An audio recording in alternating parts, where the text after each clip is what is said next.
সম্মানীয় সুধী এবং শ্রদ্ধেয়া আমার পর্দার আড়ালের মা ও বোনেরা, আজ পবিত্র জুমার দিন। এই জুমার দিনে আল্লাহ রসুলের সুন্নাত মোতাবেক গ্রন্থময় মুকুট আল কোরআন থেকে আয়াত পাঠ করেছি। কোরআনের 2 লাইনের একটা ছোট্ট সূরা আসর, এই আয়াতটাকে নিয়ে আলোচনা করব ইনশাআল্লাহুল আজিজ। ধৈর্যর পরিচয় দিয়ে, জ্ঞান মস্তিষ্ক বোধ দিয়ে বক্তব্য শুনুন।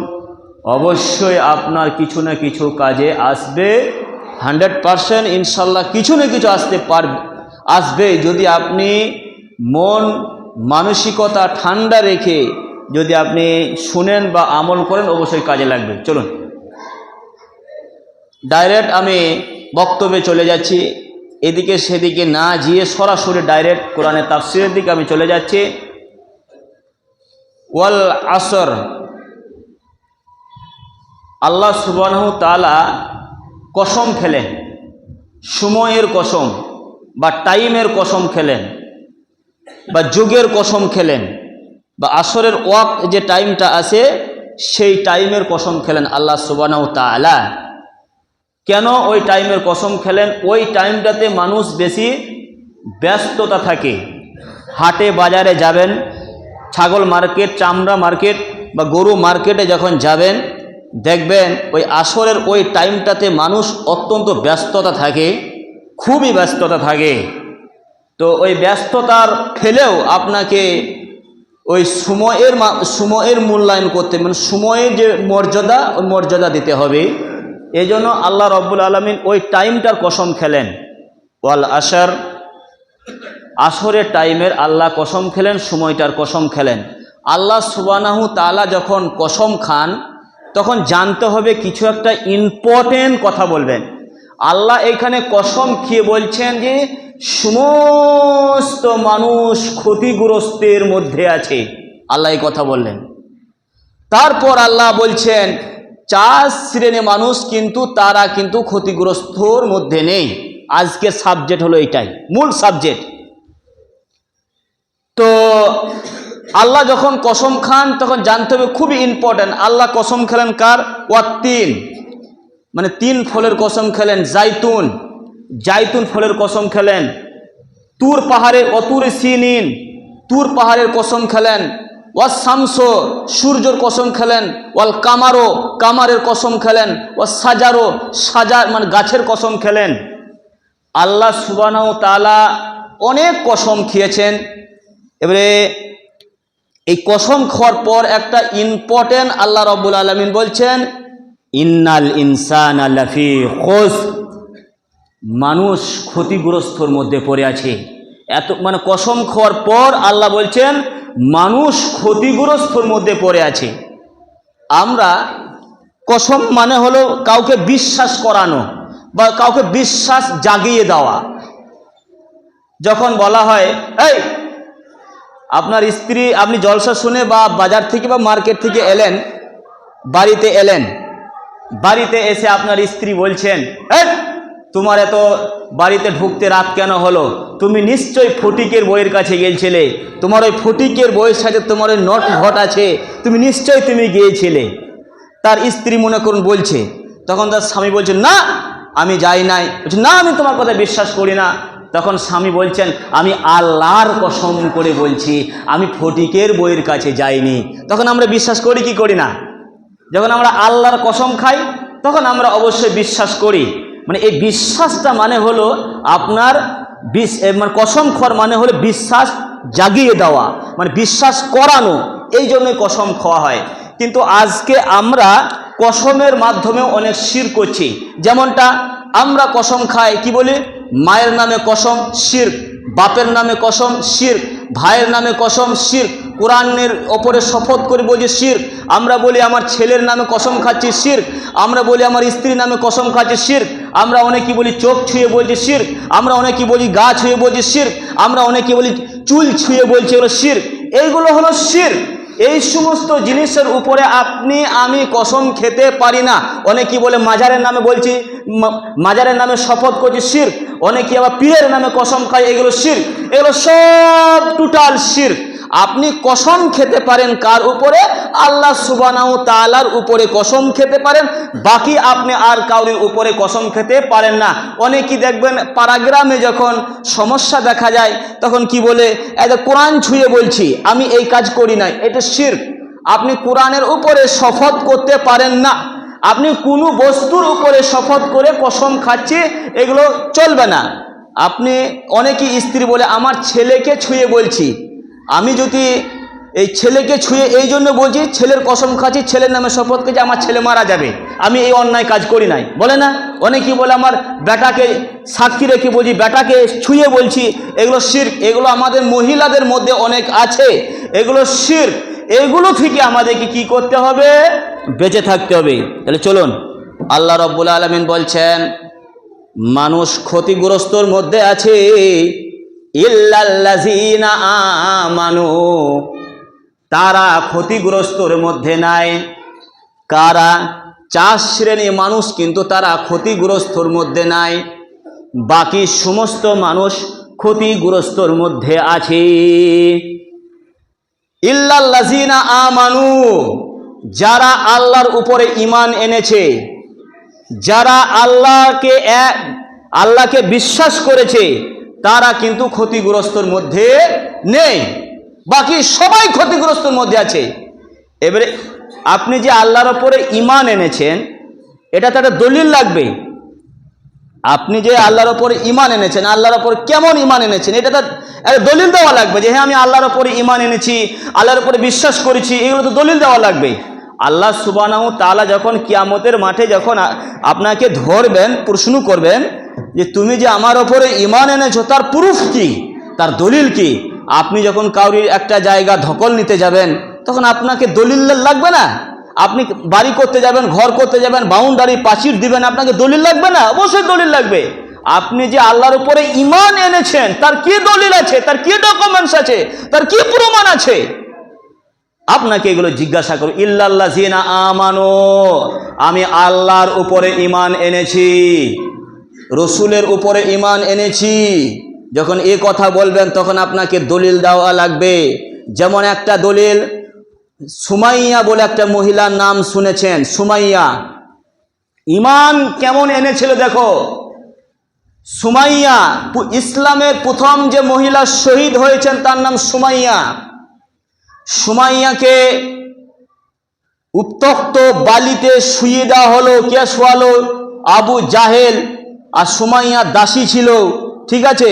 সুমাইয়াকে উত্তপ্ত বালিতে যখন শুইয়ে দেওয়া হলো আর ঘোড়াগুলোকে চালিয়ে দেওয়া হলো, সুমাইয়াকে আম্মার, সুমাইয়ার ছেলের নাম ছিল আম্মার, আর সুমাইয়ার স্বামীর নাম ছিল ইয়াসির, সুমাইয়ার স্বামীর নাম ছিল।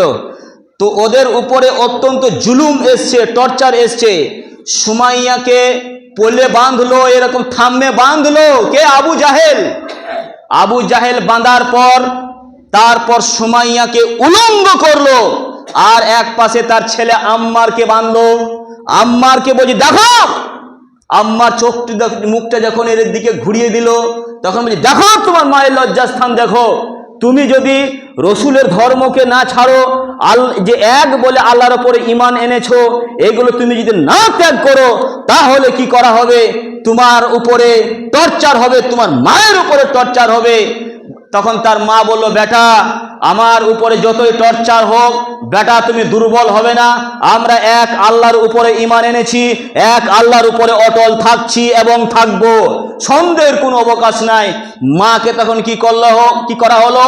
আম্মারের মাকে, মানে অর্থাৎ সুমাইয়াকে লোহার বর্ষা তার লজ্জাস্থানে একদম বর্ষা ঢুকিয়ে দেওয়া হলো।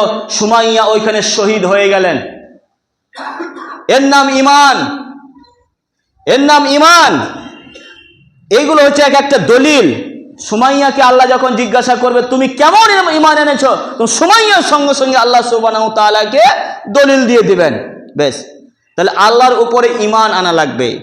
ইল্লাল্লাযীনা আমানু, এরা ক্ষতিগ্রস্তর মধ্যে নাই, যারা ঈমান এনেছে। ওয়া আমিলুস সলিহাত, যারা সৎ কর্ম করেছে তারা কিন্তু ক্ষতিগ্রস্তর মধ্যে নেই। সৎ কর্ম বলতে কি? সৎ কর্ম বলতে এই যে নামাজ পড়ছেন, এটা একটা সৎ কর্ম। আল্লাহকে তো দলিল দেওয়া লাগবে। আল্লাহকে আপনি বলবেন, আল্লাহ আমি নামাজ পড়েছি, ঠান্ডা শীত ল্যাব ছেড়ে দিয়ে মসজিদে ফজরে নামাজ পড়েছি, আল্লাহ এটাই তো বড় দলিল। সলিহাত, আমি সৎ কর্ম করেছি।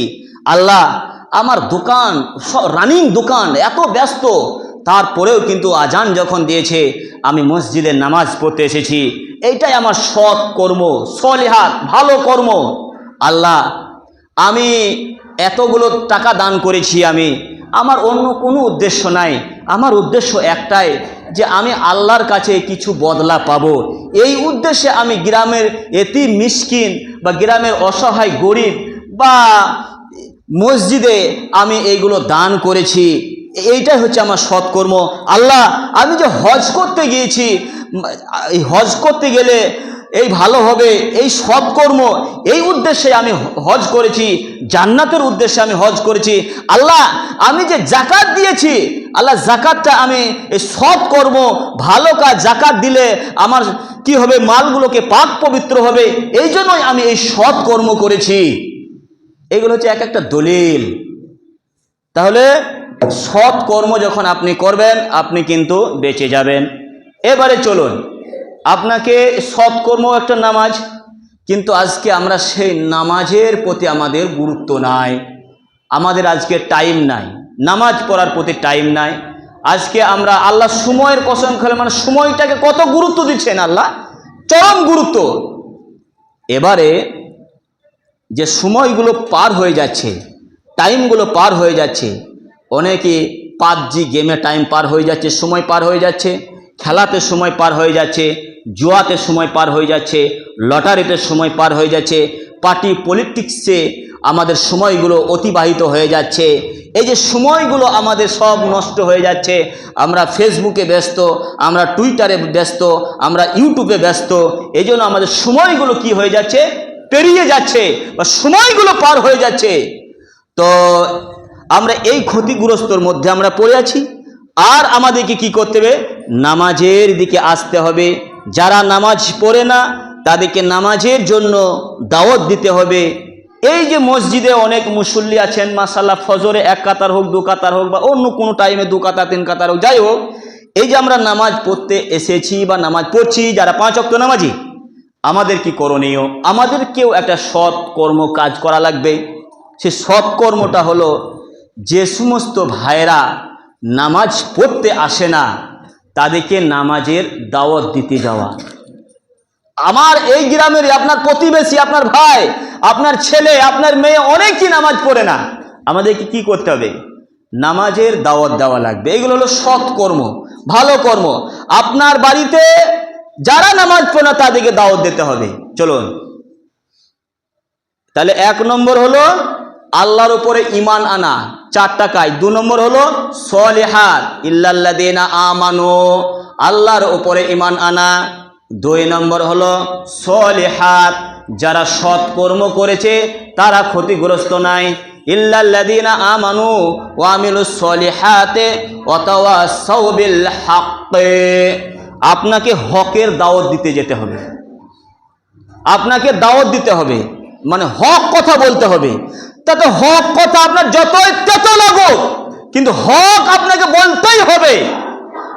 আপনি আপনার বাড়িতে আপনার ছেলেকে বললেন, বেটা নামাজ পড়ো, আপনার ছেলে নামাজ পড়ছে না।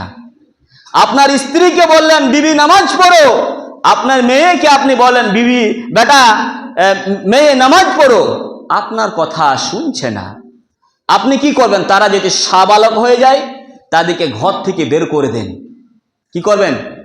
তারা যদি সাবালক হয়ে যায়, আল্লাহর নবী মুহাম্মদ রাসূলুল্লাহ সাল্লাল্লাহু আলাইহি ওয়াসাল্লাম নিজে বলছেন, তারা যদি সাবালক হয়ে যায় তাদেরকে বাড়ি থেকে বের করে দাও। আপনার ছেলে যদি নামাজ না পড়ে আপনাকে বাড়ি থেকে বের করা লাগবে।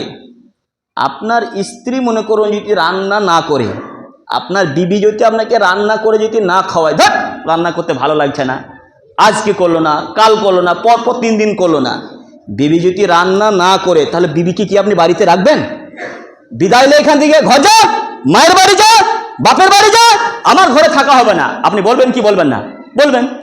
তো আপনার ছেলে যে নামাজ পড়ছে না, আপনার মেয়ে যে নামাজ পড়ছে না, আপনার স্ত্রী যে নামাজ পড়ছে না, আপনি কি আপনার স্ত্রীকে এরকম ধমক দিয়েছেন, বিদায় লে আমার বাড়ি থেকে?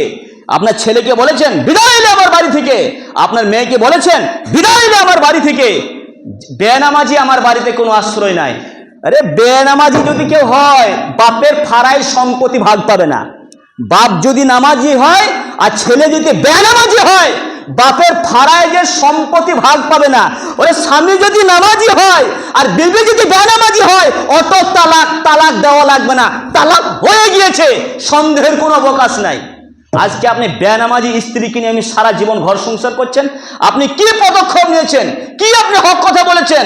ওয়াতাওয়াসাউ বিল হক, আপনাকে হকের দাওয়াত দিতেই হবে। এবার হকের দাওয়াত যখন দিতে যাবেন, আপনার উপরে অনেক ঝড় ঝাপটা আসবে, আপনার উপরে অনেক মুসিবত আসবে। আপনি যখন হক কথা বলতে যাবেন, আপনাকে ফাঁসাবার জন্য অনেক ষড়যন্ত্র করবে মুশরিকরা, আপনাকে ফাঁসাবার জন্য মুনাফিকরা অনেক ষড়যন্ত্র করবে, বেঈমানরা অনেক ষড়যন্ত্র করবে। তখন আপনাকে চারিদিকে কাঁটা বিছিয়ে রাখবে, জাল বিছিয়ে রাখবে। তখন আপনাকে কি করতে হবে? ওয়াতাওয়াসাউ বিস সবর, আপনাকে সবর করতে হবে এবং আপনাকে তখন ধৈর্য ধারণ করা লাগবে। এই 4টা কাজ যদি আপনি করেন তাহলে কিন্তু আপনি বেঁচে গেলেন, তাহলে আপনি ক্ষতিগ্রস্তর মধ্যে পড়লেন না। বাকি সবাই কিন্তু ক্ষতিগ্রস্তর মধ্যে পড়ে আছি। কি বলেন? বাকি আমরা সবাই কিন্তু ক্ষতিগ্রস্তর মধ্যে পড়ে আছি। আর যারা এই 4টা কাজ করবে তারা কিন্তু ক্ষতিগ্রস্তর মধ্যে নেই। চলুন তাহলে দাওয়াত দেওয়া লাগবে। ওয়াতাওয়াসাউ বিল হক, আপনাকে হকের ওপরে অটল থাকতে হবে। আল হাক্কু মুররুন, হক কথা তেতো হয়, তেতো, সত্য কথা তেতো হয়। আর হযরত মুহাম্মদ সাল্লাল্লাহু আলাইহি ওয়াসাল্লাম বলছেন, যারা আমার প্রিয় উম্মত হবে, প্রিয় উম্মতের কাছে যখন হক কথা বলা হবে তখন শুনতে খুব ভালো লাগবে। নবীর প্রিয় বান্দারা হক কথা শুনতে খুব পছন্দ করে, আর নবীর অপ্রিয় বান্দারা হক কথা অত্যন্ত তেতো লাগে, টক করে গায়ে লাগবে, গায়ে ছাকা পড়বে, জ্বলন ধরবে। যারা নবীর অপ্রিয় বান্দা হবে, তাহলে হক কথা, যারা নবীর প্রিয় বান্দার কাছে হক কথা বললে তাদেরকে শুনতে মজা লাগবে, আর নবীর অপ্রিয় বান্দার কাছে হক কথা বললে তাদেরকে তেতো লাগবে। তাহলে চলুন এবারে আপনাকে এই 4টি কাজ অবশ্যই করা লাগবে। তার মধ্যে আবারও বলছি, আমি বারবার শুধু আজকে এইগুলোই বলবো আমি, ইল্লাল্লাযিনা আমানু, আল্লাহর উপরে ঈমান আনতে হবে। ওয়া আমিলুস সলিহাত, আপনাকে সৎ কাজ করা লাগবে, সৎ কর্ম করা লাগবে। এবারে চলুন, নামাজের জন্য আমাদেরকে অবশ্যই খুবই গুরুত্ব দিতে হবে। আজকে কি অবস্থা, আজকে আমাদের চা দোকানে সময়গুলো কাটিয়ে দিচ্ছি, গেমে সময় কাটিয়ে দিচ্ছি, ফ্রি ফায়ারের সময় কাটিয়ে দিচ্ছি, এ কঠিন অবস্থা চলছে। কিন্তু এই সময়ের আপনাকে মর্যাদা বা সময়ের আপনাকে মূল্যায়ন করা লাগবে। তো নামাজ যে সমস্ত ভাইয়েরা পড়েন না, অবশ্যই নামাজ পড়া লাগবে। ওয়াতাওয়াসাউ বিল হক, আপনাকে হক কথা বলতে হবে। এবারে হক কথা যখন বলবেন আপনার উপরে অনেক সমস্যা আসবে। হযরত মুহাম্মদ সাল্লাল্লাহু আলাইহি সাল্লাম বলছেন, শেষ জামানার উম্মতেরা যারা মিথ্যা কথা বলবে তাদেরকে সবাই বিশ্বাস করবে, মিথ্যাবাদীকে বিশ্বাস করবে, কিন্তু সত্যবাদীকে কেউ বিশ্বাস করবে না। আজকে আমাদের সমাজে এটা হয়েছে না হয় নাই? হয়েছে না হয় নাই? আজকে আমরা মুসলমান কোন প্ল্যাটফর্মে আছি, যেদিকেই যাচ্ছি সেদিকেই আমরা লাঞ্ছিত হচ্ছি, অপমানিত হচ্ছি, অপদস্থ হচ্ছি। কতদিন আর আপনি ভয়ে কাটাবেন জীবনযাপন? মুসলমান মরলে শহীদ, একটা মাদানি সুন্দর কথা বলেছেন একজন মাদানি, जब जब जुलुम होगा तब तब जिहाद होगा। কথাটা যখন আপনার উপরে জুলুম চলে আসবে, আপনার উপরে যখন কেউ টর্চার করবে, আপনার উপরে যখন কেউ আক্রমণ করবে, আপনাকে যখন কেউ জুলুম করবে, তখন জিহাদ ফরজ হয়ে যায়। জিহাদ মানে সংগ্রাম, তখন আপনার জিহাদ ফরজ হয়ে গেল। আপনি বলবেন মসজিদে কোণে বসে আমি জিকির করব, আল্লাহ পার করে দেবে? কে বলেছে? আল্লাহর নবী তরবারি ধরেনি? এগুলো এই ইতিহাস কি জানা নেই? অবশ্যই ইতিহাস জানা আছে। আজকে মুসলমানদের কি অবস্থায়, আমরা যারা হকের পথে আছি তাদের কি অবস্থা হচ্ছে, আর যারা বেহকের পথে আছে, যারা সরকারের চামচাগিরি করছে, সরকারে চাটুকারিতা করছে, তাদেরকে সুন্দর সিংহাসন দিয়েছে, দেয়নি সিংহাসন?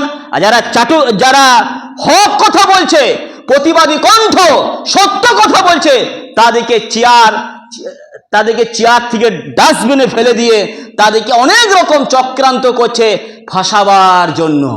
সেগুলো আমরা সোশ্যাল মিডিয়ায় দেখতে পাচ্ছি। আমি কাউরি ব্যক্তিগত নাম নিয়ে কথা বলবো না, এটা জমার খুতবা বটে, এটা মিম্বর। তো সত্যর ওপরে আপনি যখন থাকবেন, তখন আপনার উপরে অনেক অ্যাটাক আসবে, আপনার উপরে অনেক ঝড় ঝাপটা আসবে। আর কতদিন বোকা থাকবেন? এবারে ঘুম থেকে উঠুন, এবারে জাগ্রত হন। আপনার মসজিদ চলে যাবে। আমাদের সরকার, ভারতবর্ষের সরকার আপনার কয়লা বিক্রি করে দিল, আপনার সমস্ত সরকারের দপ্তর, কারেন্ট, বিদ্যুৎ তাও বিক্রয় হয়ে গেল, রেল বিক্রয় হয়ে গেল, সমস্ত সবকিছু বিক্রয় হয়ে যাওয়ার পরে এবারে ওয়াকাবের লেগেছে যে ওয়াকাবের মসজিদ বিক্রয় করব, মসজিদের জায়গাগুলো বিক্রয় করব, ওয়াকাব ফান্ডে যে সম্পদগুলো আছে সেগুলো বিক্রয় করব। এবারে মসজিদের পিছনে লেগেছে। নেই, দেশে তো কিছু নেই, দেশ তো ভিখারি। এবারে মুসলিমদের যেগুলো প্রপার্টি আছে, মুসলিমদের প্রপার্টিগুলো পিছনে এবারে লাগবো, তারা লেগেছে। আজকে ওয়াকাব যদি আমরা না বাঁচাতে পারি, তাহলে এই যেমন আপনার এই ভারতবর্ষে বেশি দূর নয়, সে জায়গাটা হলো কোথায়?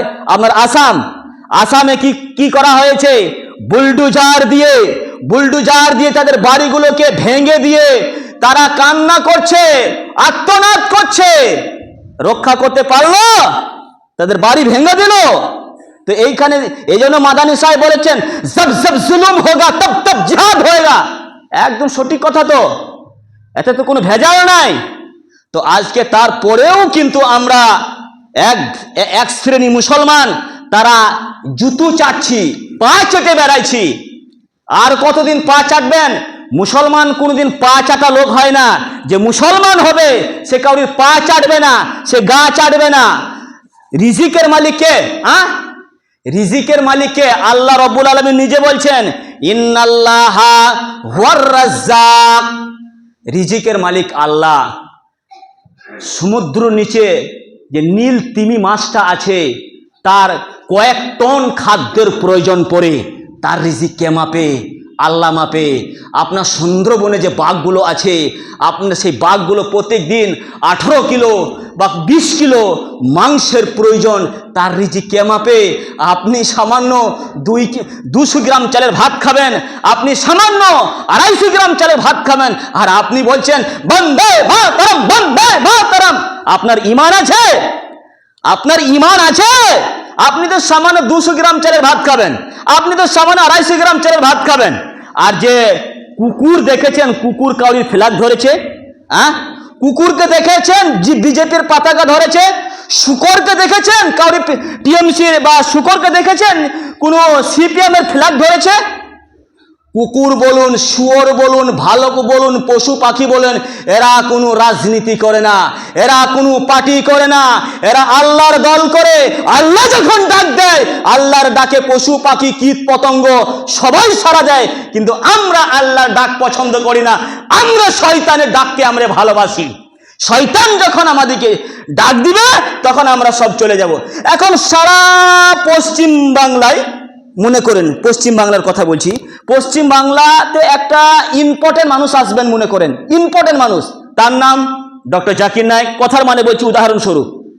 তো এই ডক্টর জাকির নায়েক সারা বিশ্বের স্কলার, মানে প্রত্যেকটা দেশে একটা করে স্কলার আছে। যেমন বাংলাদেশে স্কলার আছে আপনার মিজানুর রহমান আজহারি, যেমন পাকিস্তানি স্কলার আছে মানে তারিক জামিল স্কলার আছে, সৌদি আরবে একটা স্কলার আছে। সারা বিশ্বের স্কলার হলো, তার নাম হলো ডক্টর জাকির নায়েক।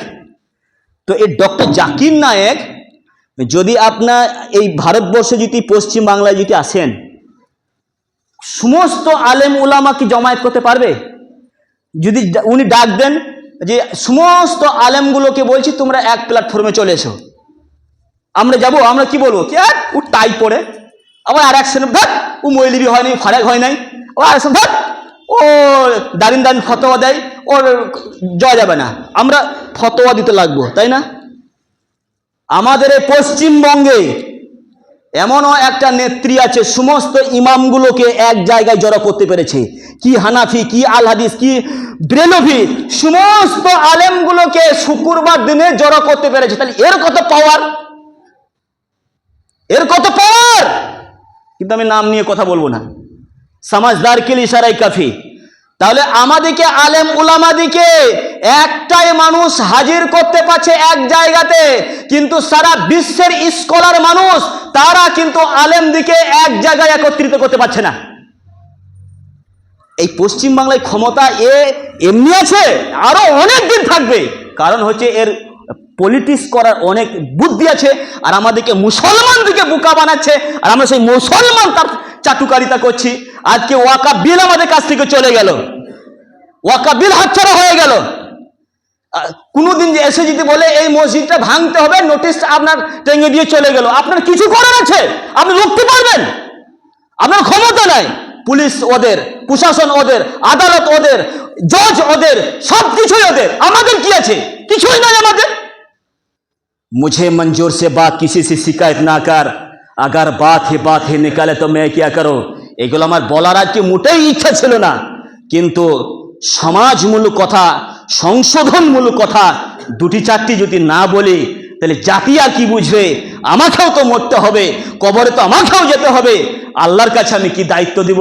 আল্লাহ তো আমাকে বলবে, তুমি যে কাটাখালীতে নেতৃত্বে ছিলে, মিম্বরে দাঁড়িয়ে খুতবা দিয়েছিলে, তুমি কি সঠিক কথা জনগণকে বলেছ? হক কথা কি বলেছ? এই জন্যই আমাকেও আল্লাহকে জবাবদিহি করতে হবে। এজন্য আমি আপনাদেরকে বলে দিলাম, কে কি করবেন না করবেন আমার দেখা দরকার নাই। আপনার হিসাব কবরে আপনি দিবেন, আমার হিসাব কবরে আমি দিব। তো দিনী ভাই ও বোন, আতাওয়াসাউ বিল হক, তাহলে ইমান ভঙ্গের কারণ আপনি যদি বন্দে মাতরম বলেন, তাহলে আপনার ইমান কিন্তু ভঙ্গ হয়ে যাবে, আর আপনি মুসলমান থাকলেন, আপনি মুশরিক হয়ে গেলেন। এগুলো শিরক। তার কারণ সূরা বাকারা খুলুন, আয়াত নম্বর 21, আল্লাহ বলছেন, ইয়া আইয়ুহান নাস, এই সারা পৃথিবীর মানুষ, উবুদু, তোমরা ইবাদত করো। রব তো অনেক, আল্লাহ তো অনেক, মাজারেও আল্লাহ পাওয়া যায়, সব জায়গাতেই আল্লাহ পাওয়া যায়। তোমরা কোন রবের ইবাদত করবে? খলাকাকুম রব্বুকুমুল্লাযী খলাকাকুম, যে রব তোমাকে সৃষ্টি করেছে, যে রব তোমাকে তৈরি করেছে, সেই রবের ইবাদত করো, ভ্রান্ত রবের ইবাদত তুমি করো না। আর বন্দে মাতরম মানে হলো ভারত মাতার পূজা করি, ভারত মাতার বন্দনা করি। এটা ব্যাখ্যা করবেন, এটা শিরক। আমি বেশি বিস্তারিত ভাবে বলতে চাইছি না, শর্টকাটে বলে দিচ্ছি। আপনি মুসলমান, আপনি কখনোই এই স্লোগান করবেন না, কখনোই বলবেন না। আপনি বলবেন, আপনি তো মুসলমান, কেন এইসব স্লোগান আপনি বলতে যাবেন? আপনি তো বলেছেন আমি ইল্লাল্লাযিনা আমানু, আমি আল্লাহর উপর ঈমান এনেছি, আমি রাসূলের উপর ঈমান এনেছি। তাহলে এগুলো আপনি কেন বলতে যাবেন? এগুলো থেকে আপনাকে কি করতে হবে? বেঁচে থাকতে হবে। দেখবেন, উজু ভঙ্গের আমরা কারণ জানি, তাই না? উজু ভঙ্গের কারণ জানি, কি কি কারণে আমাদের উজু ভঙ্গ হয়ে যায়। আমাদের যদি বায়ু সরে যায় উজু ভঙ্গ হয়ে যায়, আমার যদি পা কেটে যায়, রক্ত শরীর থেকে যদি ব্লাড বের হয়, তাহলে আমাদের উজু ভঙ্গ হয়ে যায়। কিন্তু ইমান ভঙ্গের কারণগুলো কি আমরা জানি? ইমান ভঙ্গের কারণগুলো আপনি পড়াশোনা করেন। ফাআলাম, সূরা মুহাম্মদ আয়াত নম্বর 19, ফাআলাম আন্নাহু লা ইলাহা ইল্লাল্লাহ। আপনি আল্লাহর সম্বন্ধে জ্ঞান অধ্যয়ন করেন, যে আল্লাহর কতটা ক্ষমতা আছে, আল্লাহর কতটা পাওয়ার আছে। এইগুলো নিয়ে কি আপনি কোনোদিন জ্ঞান অধ্যয়ন করেছেন? আপনি করেন নাই। দিনী ভাই ও বোন, আমি অনুরোধ করে বলছি, যারা এখনো মসজিদে আসেন নাই, নামাজ পড়ে নাই, তারা চরম ক্ষতিগ্রস্তর মধ্যে আছে। আপনি আল্লাহর কাছে হিসাব দিতে পারবেন না। আল্লাহ যখন আপনাকে একটা হিসাব ধরবে, যে এই সময়টা তুমি কিভাবে পার করেছো, এই সময়টা তোমার কিভাবে কেটেছে। আপনি যদি এই 4 শ্রেণীতে যদি আপনি না পড়ে যান, তাহলে কিন্তু আপনি খুব ক্ষতিগ্রস্তের মধ্যে পড়েছেন। তার কারণ এখানে আল্লাহ রাব্বুল আলামিন বলছেন ওয়াল আসরে, আমি আসরের কসম খেয়ে বলছি, সময়ের কসম খেয়ে বলছি, যুগের কসম খেয়ে বলছি, জামানার কসম খেয়ে বলছি, ইন্নাল ইনসানা লাফি খুস, মানুষ ক্ষতিগ্রস্তর মধ্যে পড়ে আছে। কিন্তু তারা ক্ষতিগ্রস্তের মধ্যে পড়ে নাই, ইল্লাল্লাযিনা আমানু, যারা ঈমান এনেছে, ওয়া আমিলুস সলিহাত, যারা সৎ কর্ম করেছে, আর অথবা সাবিল হক, যারা হক কথা বলেছে, হকের দাওয়াত দিয়েছে, হকের দাওয়াত দিতে যে কি করছে, অথবা সাবিস সবর, যারা সবর করেছে, ধৈর্য ধারণ করেছে, এরা কিন্তু ক্ষতিগ্রস্তর মধ্যে নেই। হে আল্লাহ, আমাদেরকে তুমি হেফাজত করো, বল আমিন। হে আল্লাহ, আমরা যে মুসিবতে পড়ে আছি, আল্লাহ তুমি আমাদেরকে মুসিবত থেকে আল্লাহ তুমি উদ্ধার করো। মা আসাবা মিন মুসিবাতিন ইল্লা বিইজনিল্লাহি, আল্লাহ তোমার হুকুমেই মুসিবত আসে, আল্লাহ তোমার পক্ষ থেকেই মুসিবত আসে। আল্লাহ, হে আল্লাহ, তুমি আমাদেরকে মুসিবত থেকে আল্লাহ তুমি রক্ষা করো, বল আমিন। 2 জন অসুস্থ আছে, ওনারা দোয়ার দরখাস্ত চেয়েছেন। এই মেম্বরে দাঁড়িয়ে, এই খুতবা শেষ টাইমে এই মেম্বরে দাঁড়িয়ে দোয়া করলে দোয়া কবুল হয়। অনেকে আমরা এই হাত তুলে দোয়া করি, এসব বিতর্কে আমি যাচ্ছি না। তো নামাজের পর দেখবেন অনেক জায়গায় হাত তুলে দোয়া করা হয় অসুস্থ ব্যক্তি, এগুলো চলবে না। কিন্তু এই মেম্বরে দাঁড়িয়ে দোয়া করলে দোয়া কবুল হয়, অনেক হাদিস আছে, সহি হাদিস। তো চলুন, 2 জন অসুস্থ ব্যক্তি, শামসুল বলে একজন অসুস্থ আছেন, আর একজন মুর্তুজা মাস্টার, উনি অসুস্থ আছেন। সমস্ত মুসল্লিদের কাছে দোয়া চেয়েছেন। হে আল্লাহ, এই 2 ব্যক্তিকে আল্লাহ, বা সমস্ত যারা অসুস্থ আছে আল্লাহ, সবাইকে আল্লাহ তুমি শেফা দান করো, বলুন আমিন। আজহিবিল বাস রব্বান নাস আশফি আনতা শাফি লা শিফা ইল্লা শিফাউকা শিফা আল্লাহ ওয়াদুর সাকামা।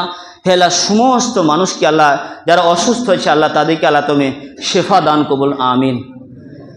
ওয়ামা আলাইনা ইল্লাল বালাগ। আউযু বিল্লাহি মিনাশ শাইতানির রাজীম। বিসমিল্লাহির রহমানির রহিম। ইয়া আইয়ুহাল্লাযীনা আমানু সাল্লু আলাইহি ওয়া সাল্লিমু তাসলিমা। আল্লাহুম্মা সাল্লি আলা মুহাম্মাদিন ওয়া আলা আলি মুহাম্মাদ কামা সাল্লাইতা আলা ইব্রাহিম ওয়া আলা আলি ইব্রাহিম ইন্নাকা হামিদুম মাজিদ। আল্লাহুম্মা বারিক আলা মুহাম্মাদিন ওয়া আলা আলি মুহাম্মাদ কামা বারাকতা আলা ইব্রাহিম ওয়া আলা আলি ইব্রাহিম ইন্নাকা হামিদুম মাজিদ। রব্বানা তাকাব্বাল মিন্না ইন্নাকা আনতাস সামিউল আলিম ওয়া তুব আলাইনা মিন্না ইন্নাকা আনতাত তাওয়াবুর রহিম। সুবহান রাব্বিকা আম্মা ইয়াসিফুন ওয়া সালামুন আলাল মুরসালিন ওয়াল হামদুলিল্লাহি রাব্বিল আলামিন।